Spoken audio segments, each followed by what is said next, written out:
Thank you, Mr. Chairman. Dr. Copeland, could you enlighten us on how SEPs ensure worldwide interoperability? Thank you so much, Ranking Member Johnson.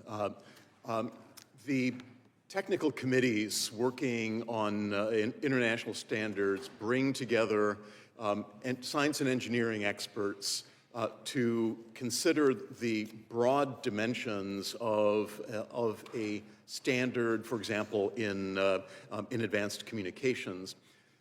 The organizations participating in those standards processes provide data, provide insight to the rest of the committee with respect to the technical operations, and ultimately intellectual properties that underpin those features that are important to interoperability on a global basis, as you had indicated in your comments as well, enable the inventor, the rights holder, to participate in the standard setting process, and then also through providing access to those intellectual properties on fair, reasonable, and non-discriminatory terms, enables the actual practice then of an interoperable standard. Thank you. How do international standards setting organizations go about designating SEPs? And why is that process important?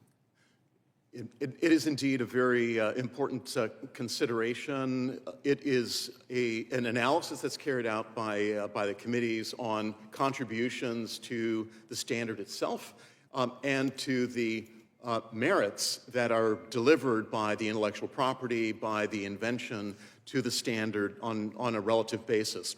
And so there is a technical evaluation that's done of essentiality by the technical committee itself. Thank you. Mr. Cohen, in your written testimony, you told us that you believe that the WTO remains a viable option for airing our concerns and bringing multilateral attention to areas where China has departed from international practice. What SEP disputes do you expect to see at the WTO over the next 5 years? That's a bit of a crystal ball exercise, but certainly there's been a lot of frustration about the levels of the royalty rates that Chinese courts determine. I tend to think that Chinese practice of giving a preferential rate to a China-based company violates national treatment or most favored nation treatment obligations, which are, of course, critical to the WTO generally. So that would be one issue that I think is extremely important. There continue to be serious concerns about transparency. And I think those need to be clarified with China, either diplomatically or at the WTO. The extraterritorial nature of China's SEP litigation practice is being raised by the European Union at the WTO. The global rate setting is another level which deprives countries of their own sovereign courts to adjudicate their own sovereign patents. And I think that raises another level of concern about SEP litigation and kind of an over-national focus by China to extend its reach globally. Thank you. Professor Carter, how does the absence of transparency in Chinese courts impact FRAND rate setting in other jurisdictions? I'm going to turn your mic on, please. All right.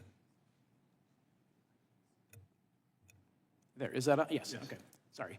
I think Mr. Cohen is correct that it is more difficult to find the Chinese cases than it is to find cases in other major jurisdictions, such as certainly the US, but also the UK and to a great extent the European countries as well. So I think it would be very helpful if those cases were more readily available, and if they were available in some format where they could be translated either officially or at least at some high level so that others can actually understand what they say.